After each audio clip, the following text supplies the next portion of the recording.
ഇപ്പോൾ hello guys, നമ്മൾ ചെറിയൊരു കാര്യത്തെപ്പറ്റി കുറച്ച് വിശദമായ വിവരങ്ങൾ നിങ്ങൾക്ക് തരാൻ വേണ്ടിയാണ് നമ്മളൊരു വീഡിയോ ചെയ്യുന്നത്. അത് വേറൊന്നുമല്ല, ഈ കുറച്ച് ദിവസങ്ങളായിട്ട് സ്ത്രീകളുടെ സീറ്റുമായിട്ട് KSRTC സ്ത്രീകളുടെ സീറ്റുമായിട്ട് ബന്ധപ്പെട്ട് ഒരുപാട് വീഡിയോകൾ വരുന്നുണ്ട്. അതിനകത്ത് അഡ്വക്കേറ്റ്സ് ഒക്കെ ഉൾപ്പെടെ എല്ലാവരും തന്നെ കൃത്യമായിട്ട് തന്നെ അതിൻ്റെ കാര്യങ്ങൾ പറഞ്ഞ് വീഡിയോ ചെയ്യുന്നുണ്ട്. അപ്പം എൻ്റെ ഒരു അഭിപ്രായം പറയാൻ വേണ്ടി മാത്രമാണ് ഞാൻ ഈ വീഡിയോ ചെയ്യുന്നത്. അത് വേറൊന്നുമല്ല, അതായത് സ്ത്രീകളുടെ സീറ്റ് സ്റ്റാൻഡിൽ നിന്ന് മാത്രമേ അവർക്ക് അവകാശപ്പെട്ട സീറ്റിൽ അവർക്ക് ഇരിക്കാൻ പറ്റുള്ളൂ. അതിനുശേഷം യാത്ര മധ്യേ അവർ കയറി പുരുഷന്മാരോട് ചോദിച്ചു കഴിഞ്ഞാൽ ആ സീറ്റ് കൊടുക്കണമെന്നാണ് ആ വീഡിയോയൊക്കെ നമ്മൾ കണ്ടത്. അതിനകത്ത് ചെറിയൊരു തിരുത്തുണ്ട്.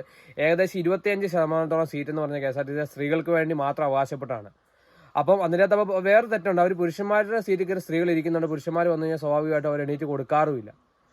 അങ്ങനെയൊക്കെ നോക്കുമ്പോൾ സ്വാഭാവികമായിട്ട് അതിനകത്ത് ഒരു ഈക്വാലിറ്റിയോ കാര്യങ്ങളോ ഒന്നുമില്ല. പിന്നെ അതുപോലെ തന്നെ ദൂര സർവീസുകളിൽ നമ്മൾ റിസർവ് ചെയ്ത സ്ത്രീകളുടെ സീറ്റാണെങ്കിൽ പോലും നമുക്ക് അവകാശപ്പെട്ടാണ്. അത് പുരുഷന്മാർക്കായാലും സ്ത്രീകൾക്കായാലും ദൂര സർവീസുകളിലെ സീറ്റുകൾ അവർക്ക് സ്വന്തമായിട്ട് അവകാശപ്പെടാൻ നമ്മൾ എന്താ പറയുക റിസർവ് ചെയ്തിട്ട് കയറുന്നതാണ്.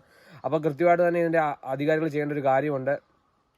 എല്ലാ സീറ്റിലും എന്താ പറയുക തുല്യത ഉറപ്പ് വരുത്തണം. എല്ലാ സീറ്റിലും എല്ലാവർക്കും ഇരിക്കാന്നുള്ള രീതിയിലുള്ള നിയമം കൊണ്ടുവരാനായിരിക്കും ഏറ്റവും നല്ല. അല്ല സ്ത്രീകൾക്ക് തന്നെ ഒരു സീറ്റ് എന്ന് പറഞ്ഞ് കൊടുക്കേണ്ട ഒരു ആവശ്യവുമില്ല. കാരണം അങ്ങനെ വരുമ്പോഴത്തേക്കും ഒരു തുല്യതയില്ല. ഗതാഗത വകുപ്പും കൃത്യമായിട്ട് ബന്ധപ്പെട്ട് അതിൻ്റെ വകുപ്പ് മന്ത്രിയും കൃത്യമായി തന്നെ ഒരു എന്താ പറയുക വിശദ വിവരങ്ങൾ അടങ്ങിയ ഒരു റിപ്പോർട്ട് കൊടുക്കുക എന്നുള്ളത് ഇതിനകത്ത് എനിക്ക് പറയാനുള്ളൂ. നിങ്ങളുടെ അഭിപ്രായങ്ങൾ തീർച്ചയായിട്ടും കമൻറ്റ് ഇടുക. ഇത് അധികാരികൾ എത്തുന്നോളം വരെ ഇത് ഷെയർ ചെയ്യുക വീഡിയോ.